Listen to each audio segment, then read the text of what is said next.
So I think when you got off medication, as you know, it's not something I want to force you to do. It's like you have to be on medication. I need you to want to do it. Because we've been together for 10 years now, and it's not all been highs, it's not all been lows, but there was a lot of dark months. I remember after work going in my car and just crying because I just felt so alone and I didn't have the help at the time. When I didn't know like the symptoms of bipolar disorder, I just remember like the moods. When you're going through moods, I didn't know what that was. Can you imagine what that mental load for me is like? It's a lot and it's heavy. I think marriage is hard. Like you constantly have to work at it every single day and it's never perfect. What was it that you saw other than the highs and the lows? What was the other things that you kind of witnessed there?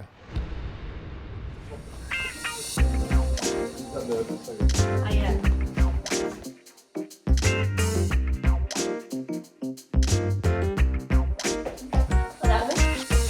For her, 10 very long years. Very long.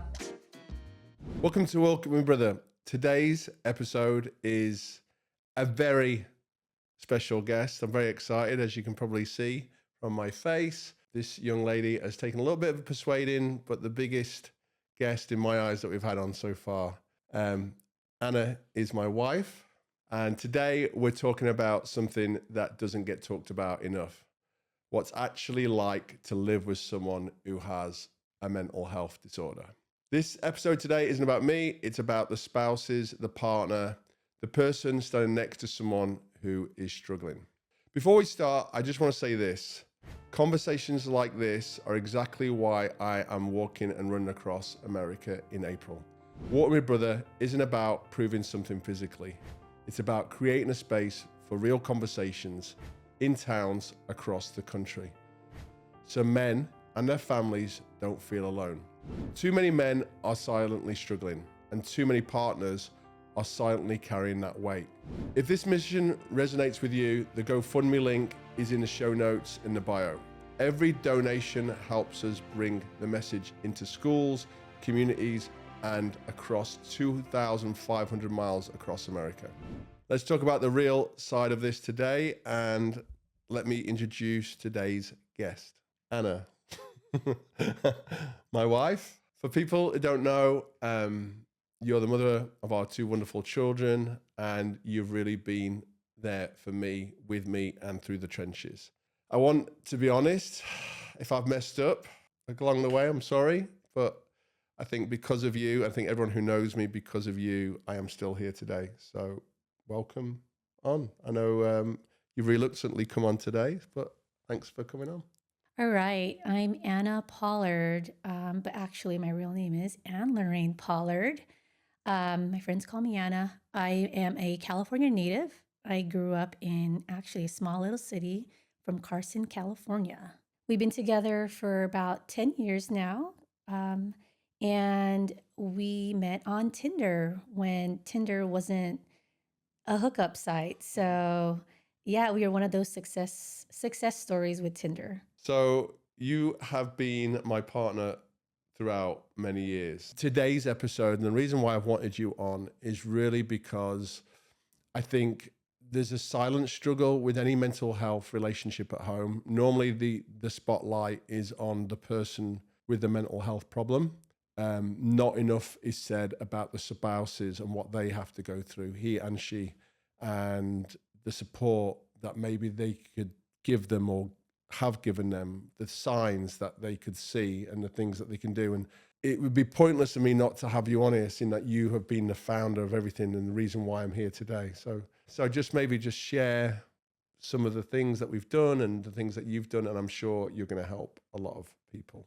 First question I've got for you is, because we've been together for 10 years now, and it's not all been highs, it's not all been lows, but there was a lot of dark months, I know. But through it all, did you ever feel really alone through seeing what I was going through, but then what you were going through? Yeah, I mean, we've been together for 10 years. So I would say, there were a lot of times where I felt very lonely because I don't know anyone that had a spouse that was struggling mentally. So it was one of those feelings where, who do I talk to? who can I vent to? Because also too, you don't really want to share your problems to your friends because you don't want to show that we're a weak unit as a married couple. So for me, a lot of times I did struggle alone. Was there somebody that you were able to confide in during that time? No, like I said, I didn't really want to tell my friends, my closest friends, even though I know they're my friends for a reason. But because I've had experience with going through therapy, I kind of felt that this was, that kind of put a light bulb on the things of that I really need to find a good therapist in order to help me understand. And looking for a therapist, as you know, is very hard. It's like dating. So it's like you have to date a few therapists in order to find the right fit.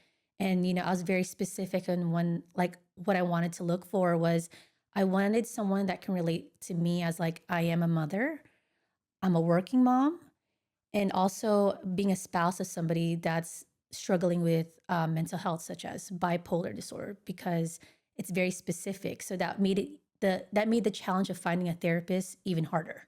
Thank you for watching Walk With Me Brother. We are a relatively new podcast. Without your support, without your help, we cannot grow. So please subscribe. Please give us a thumbs up. Please share our episodes. We've got every single week. We have entrepreneurs, doctors, veterans, people, experts within their field, all talking everything related to mental health. So if you haven't catched our previous episodes, go and watch them now. But follow us along and please support our amazing journey. And just for the record, it was actually Anna, out of all the people that I've met all over the years, it was Anna who brought it to my kind of light that I needed help. And I think that was back in like 2016, 17. And it was actually you who found my current therapist, among others. Like Anna said, I had to go through a couple of therapists. So I think finding the right therapist, because I hear so many people tell me, and you probably heard it from your friends as well, like, oh no, therapy's not for me. Yes. It just means they've got the wrong therapist. Exactly. I truly believe that. And I think everyone needs a therapist. Even, we'll probably talk about it later, but based on our marriage. But I truly believe in therapy because it does help you get a third eye on looking at things. And it's not there to you don't see a therapist because you have a problem, but in a weird way, it helps you vent things out that you have thoughts. And I'm not a big journaler. I know journaling is very helpful.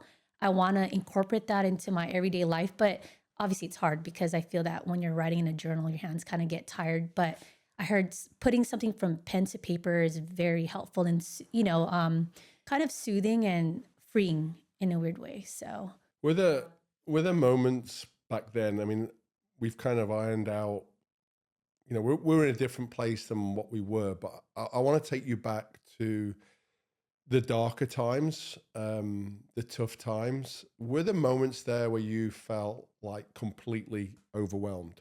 100%.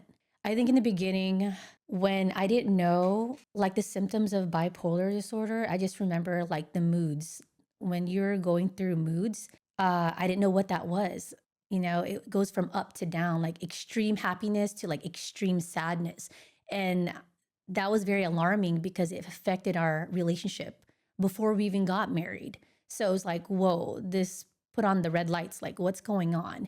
And I think that was the push for me to tell you, like, I think you need to see somebody or like figure what this is out because this is going to break our relationship. So were the times there, would you say that you resented me a little bit? I didn't resent you. I just know you were going through a lot because you didn't know what it was, and I wanted to be there for you. Because this is all like, I want to know, and I want like people watching this to know, like, what was it that you saw other than the highs and the lows? What was the other things that you kind of witnessed there?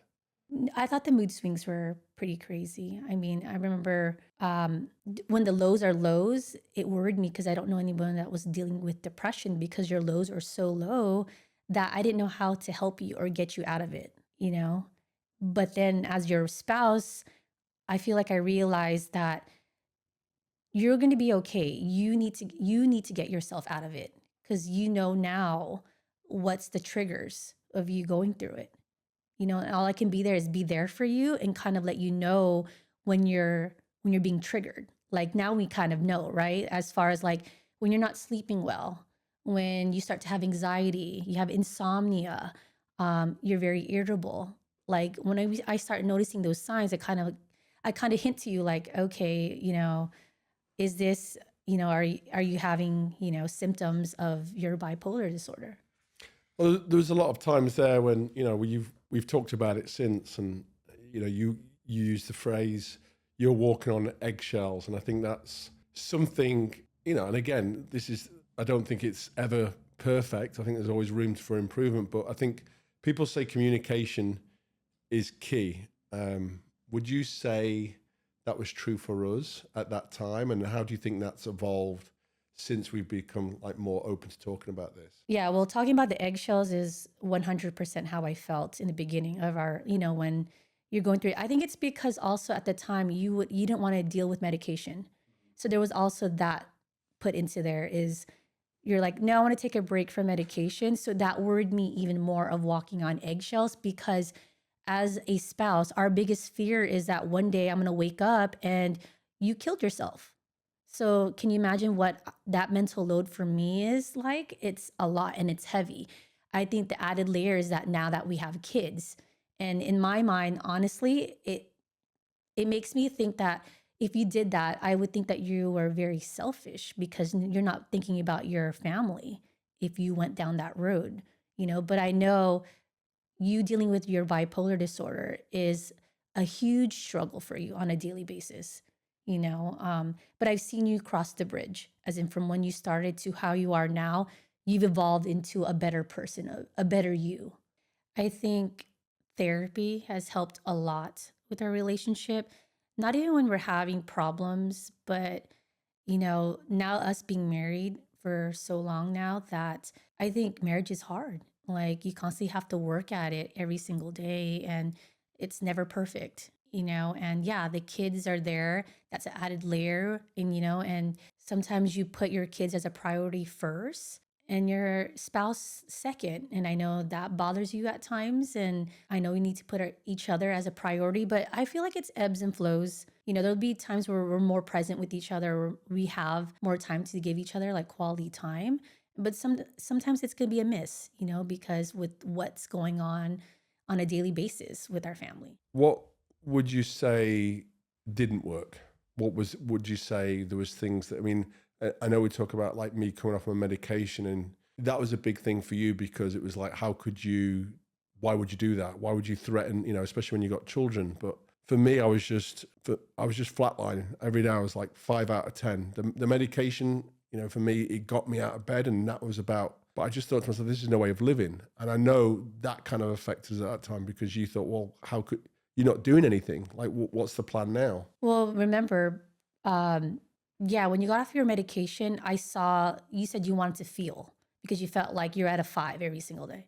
And remember what I told you is that a normal person doesn't jump out of bed, feel like a 10 every single day. Like that's not normal, but I think you think that's what normal looks like from our perspective, but no, that's not normal. I don't wake up every single day thinking I could fly to the moon or be the next president or something, but I don't wake up like that every single day. So I think when you got off medication, as you know, it's not something I want to force you to do. It's like you have to be on medication. I need you to want to do it. I need you to want to make the change. I need you to be the one that wants to get the help. So I allowed you to go through what it is that you need to do to figure it out without being on medication for how long was it?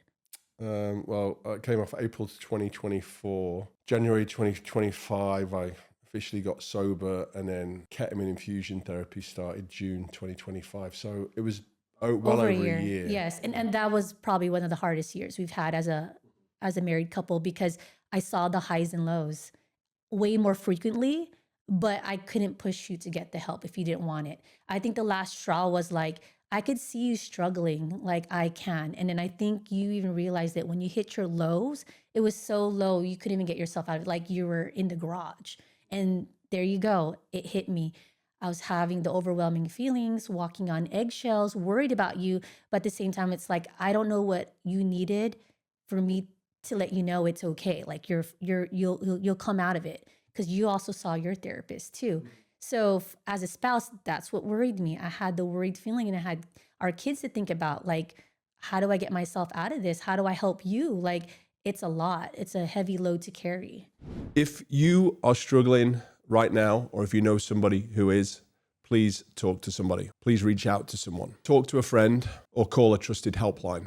In the US, you can reach the National Crisis and Helpline by texting and dialing 988. If you're outside the US, you can find help on findahelpline.com, and I will put all of that information in the description below. So please reach out to someone if you're struggling or if you know someone who is. So how did we, I mean, I think the key was like, as we've evolved, is like from a spouse's perspective, how do you stay honest but kind? Because like you say, there's those eggshell moments. Like if there's somebody watching this today and is looking for that kind of advice of how to approach their partner, what would be your advice there? Like, because the honesty sometimes carries hard truths, and it's, but how did you manage that? You know, because you obviously you had to navigate through those eggshells. I think, like you said, it's having hard conversations, which I feel that a lot of couples struggle with. We've struggled with it too. I think just the way you word things. I think what I told you was like, I think it's time for you to figure out an alternative if you're not going to want to take medication.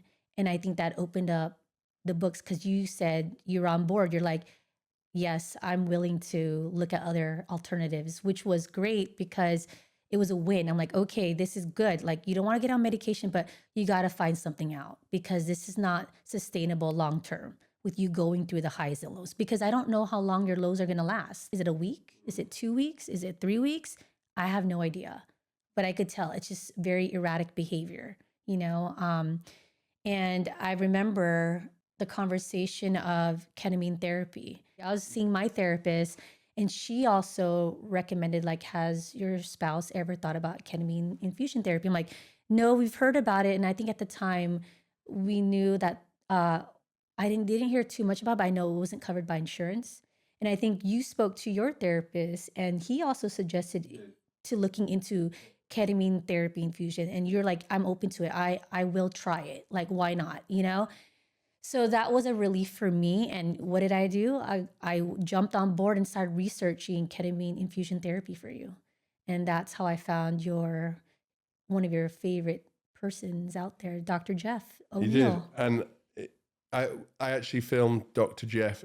If you haven't seen that episode, it's the very first episode of Walk With Me Brother that we have filmed with the amazing guy, Dr. Jeff O'Neill from Uplift Ketamine. And yeah, I mean, my wife found that again. So, you know, I know how special, and I'm very fortunate. Maybe not every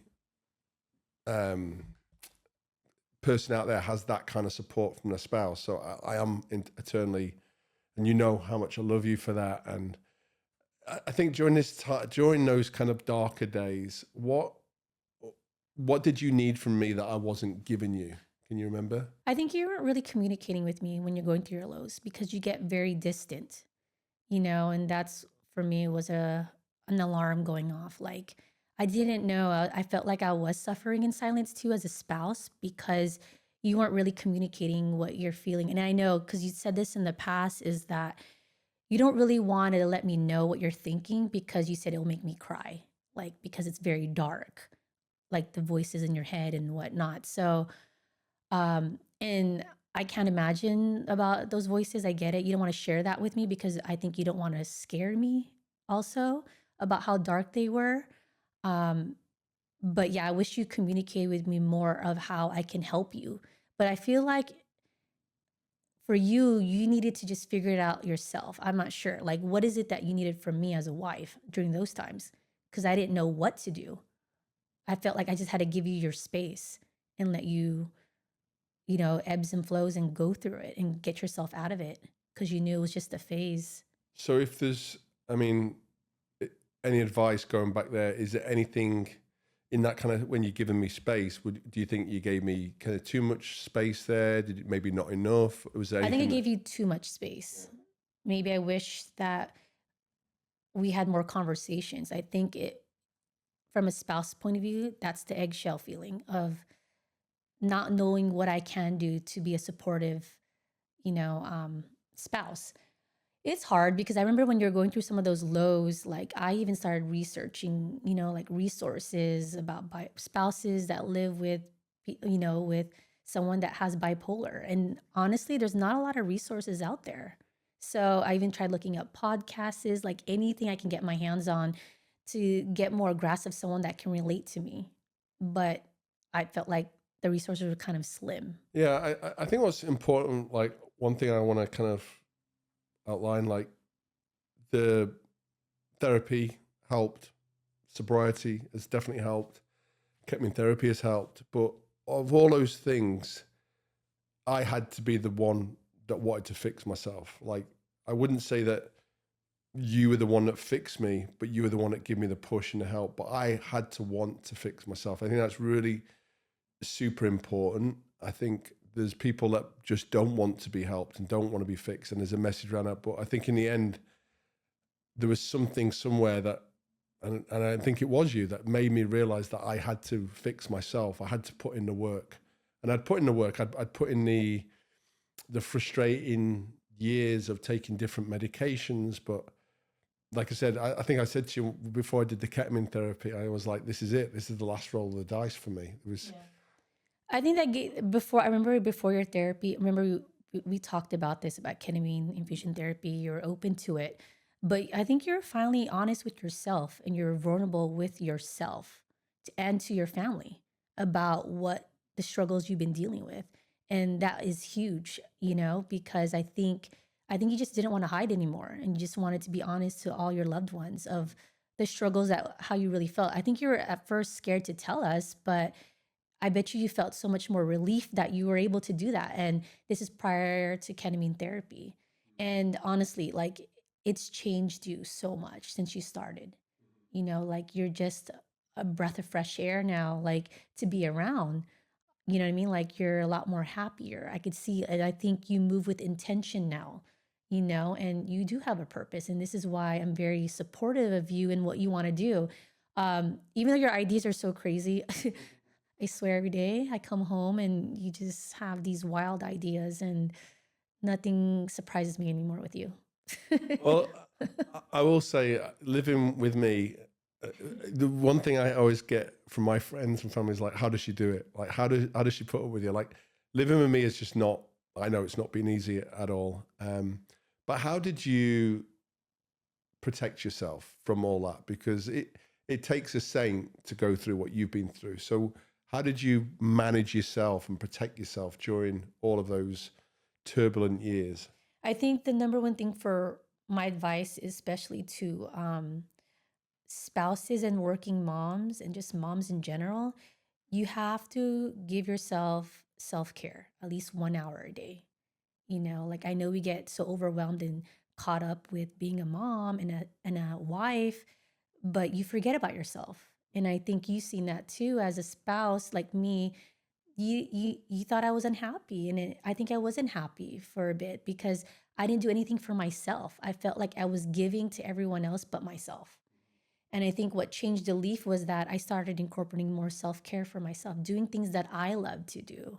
That's what gives me joy and happiness. And this is outside of being a wife or a mom, like just little things, even like getting a massage for myself, eating a nice meal because I do enjoy a nice meal by myself, reading a book, going for a walk, like just little things like that. An hour a day is all that it takes. And it makes a world of a difference. But give yourself that time. So what about like parenting? Because I mean, we've got two children now. I mean, probably Alana was. It was probably pre Alana a lot of all this, or our youngest daughter. But how did you manage like parenting the kids, but also managing a partner? Like how did that evolve in your head? Like how did you manage to kind of cope with all of that? I think every day that's what I struggle with the most is balancing everything all out. But I've realized that I can't give 100% for everything every single day. Something has to give every day, but say parenting the kids is like 70%. I can only give 30% to my husband, or I might switch. But I know I can never give 100 every single time. But I think doing a little little of everything, including yourself, will go a long way. You always seem like so strong, like one of the strongest people I've ever met. Just nothing. It takes a lot to phase you. You know, I've only seen you cry a couple of times. Was there moments there where you found yourself crying alone or being like, kind of hurts me to ask you this, but being sad? Is it because I know that you didn't always show your emotions to me? I think it was when your lows. I think it was pre Alana, or when Alana was still little and you had one of your down, like your lows. That's, I remember after work going in my car and just crying because I just felt so alone and not, I didn't have the help at the time. Were there times there where you thought about like just leaving me, like this isn't for you, like because there was so much? Wouldn't it have just been easier just at that point, that time, just to walk away? Before couples therapy, it was hard. But I'm the type of person that I knew that I'm in this for the long haul. I'm never going to give up on you. I'm never going to give up on our marriage, as hard as it gets. Okay, so how would you say you would support someone without kind of, because I think there's a very fine line of like supporting your partner and then becoming like their mum or their parent, right? Because there's a different conversation speaking from a spouse as you would if a parent. So some of the questions I've got online is spouses asking for help because they think their partner has. How would you, spouse to spouse, how would you offer support without that parenting vibe going on? Honestly, I think you need to first start, if you don't have a therapist, look for one.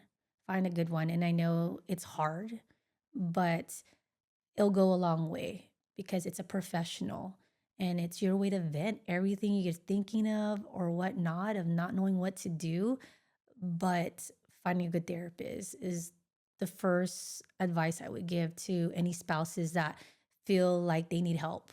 One of the things, we've talked about in couples therapy is, I think one thing was a little bit on boundaries, and the other thing was obviously letting the other person kind of vent and take. One thing that that I've learned from couples therapy is sometimes you go into couples therapy wanting to vent about the other person, but what I've learned, I actually get now, I've taken more from what I hear from you as opposed to what I tell you.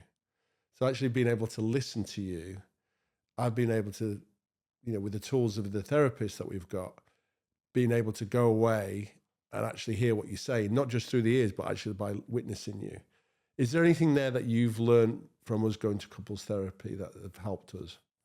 Yeah, I mean, the light bulb went off in our most recent one about having hard conversations and not feel, I think because we both feel like if we were to have hard conversations, the other one's going to get defensive or we're attacking or we're blaming, which no, it's just a conversation. But like you said, I think it's helpful to both listen versus get defensive. Hmm. So, I mean, that's something that, I think is going to be a work in progress for every couple, is picking your moments, knowing when to talk, knowing you after 10 years now. If there's a couple out there, maybe they're in that new phase of the relationship, how would you advise? And again, it's not really from a therapist point of view, it's more from a spouse's point of view. How would you advise to approach those hard conversations?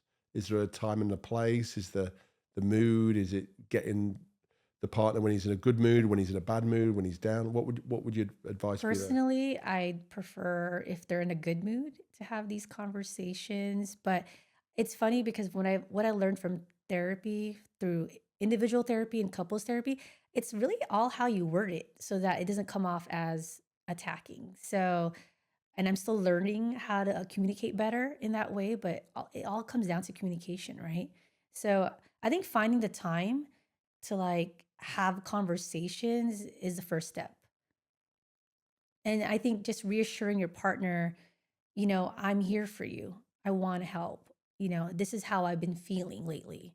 Did just going back to the times there when we were kind of, again, I want to focus more on the darker days, but were the times there where there was social situations where, um, because of me, you didn't want to go to? Like, was there an event that me and you would have to go to, or is there anything that you can think of? No, No. but I notice in social situations, um, when you're down, you come off as very distant. And, people do wonder, like, is Rob okay? And of course, I have to be the spouse, but I'm like, yeah, he's just having a bad day today. Or, yeah, I just need space. Yeah, I think there's been a couple of times that I can remember over the years where we've gone somewhere and I've said to you, I've got to get out of here. Like, Yes. yeah, there's been a couple of times where I think because you knew, we've had that exit strategy. One thing I've learned is not to stay in a place where I wasn't comfortable, or, going into a bathroom and having a panic attack at someone's house when, my friends, family are visiting from out of town. So I think if you knowing that, like if a spouse knows that their partner is having a not so good day, I think it's best to avoid social situations or have the spouse stay back and then, or the partner stay back and then you go to the event, you know. And it's no hard feelings. It's just that you're not feeling well.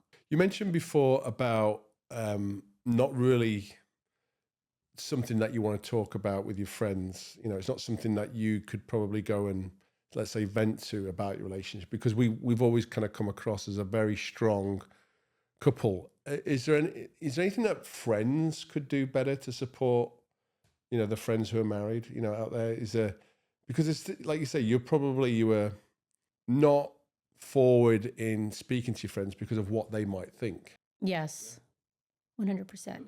I think it's, you know what it is? It's hard to vent to friends if they don't know what you're going through, as far as like they can't relate. Because whatever advice they give you, I don't think they would understand the situation or it would be irrelevant to them. So how can they give you advice on something they don't know anything about? So I think that's what also pulled me away from telling people like, oh, we're struggling, Rob has bipolar. And like you said, I think because mental health is such a stigma before, I know more people are talking about it, but I still feel that it's still a stigma. Like, oh, they have, Huge, yeah. it's huge. So Well, a lot of our friends don't even really approach it. They yeah, not have yeah. it. They've never even. I think it's hard for people to have those conversations. Like, how do you have those conversations? So I think I avoided venting to my friends about, like the struggles is because I felt like there was no way they can help me. Maybe they could help me because I could just vent it all out, but to actually help me or be like I mean, what are they gonna tell me? It's okay, like, don't worry about it. It's just a phase, But obviously, if they just hear the bad stuff, they're gonna think, I don't want them to think that you're a bad person, but you're just struggling. So that's why I said I feel it's best to find a therapist for that reason, is because it's a professional and then they can guide you, versus your friends are there to be your support. As in, I'm your friend, I'm here for you, I hear you. But that's the most that they can possibly do. Just want to kind of pivot quickly to, obviously, in 10 weeks or so, I will be leaving for just over 2 months, walking across from LA to Jacksonville, Florida. One of the questions I get asked all the time is, how is your wife? What does Anna say about it? What did she think about that? Was she letting you go? So how do you feel about it? I think my biggest thing that I'm most worried about, I'm nervous, is your safety. Because obviously these some of the roads are not going to be paved, or like you being away for that long. Of course I'm going to worry about you every single day, Well, what about you? for me. How do you I feel like very overwhelmed, I think, and mentally anxious of how this is all going to go. I know it's going to take a village for me to get through the next 10 weeks of you being away, because there's a lot of logistics involved, especially in our household, because we do have kids and we do have animals. And I still have to work. It's not like I could stay home with the kids every single day. So I feel like just our support system, our family, them being on board and being supportive to help me out will get me through it. And, obviously hearing from you every single day would be great too. And I know during your run and walk we're going to see you. We're going to fly into certain areas so that we can meet up with you and whatnot along your travels, not travels, along your walk or run. But that's also going to be very helpful. I'm just glad you didn't extend this to any longer than 10 weeks because I don't think that it would be good for both of us if No, you're gone even I longer. couldn't No, do it. yeah. And that's why I There had to be a compromise, and I'm glad. rerouted. I was originally going to go from LA to New York, and it was about 100 days, and I was and I was like, I spoke to you about it, and you said, well, you shouldn't be doing this if it's going to stress you out. It's the opposite of why we're doing this. I think, what would you say, what do you need from me before I go? If you could think of one thing. Just, I mean, I don't know if you could give me this, but your reassurance that you're going to be safe. I will be safe. I will do my utmost. I think that's probably the biggest factor, right? Is the safety aspect of it all. But yeah, I think safety, making sure that I come back home and just speaking to you throughout. Okay. So you've walked me through, Anna, you've walked me through my darkest parts of my life. Thank you. Thank you for walking with me. And none of this today exists without you. So I know how special you are, how much I love you, and just why I wanted to bring you on today, because without you, none of this will be happening. My goal for Walk With Me Brother initially was to help people out there in a different way. The words that I hear a lot is like, nothing changes if nothing changes. I think America has an epidemic of suicide. The numbers go up year on year.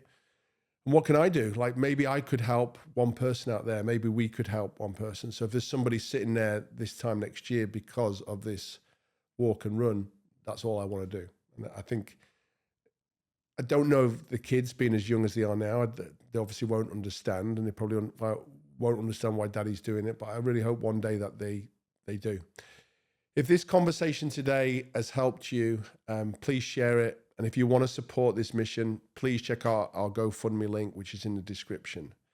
Anna, want to end on one question, which I ask all my guests. Now, if you had to speak to your old self, let's say 5, 6, 7 years ago, if there's a bit of advice out there that you would say to younger Anna, what would that be? Protect yourself first, and make yourself happy first, because then that'll spill all over to your marriage and your kids.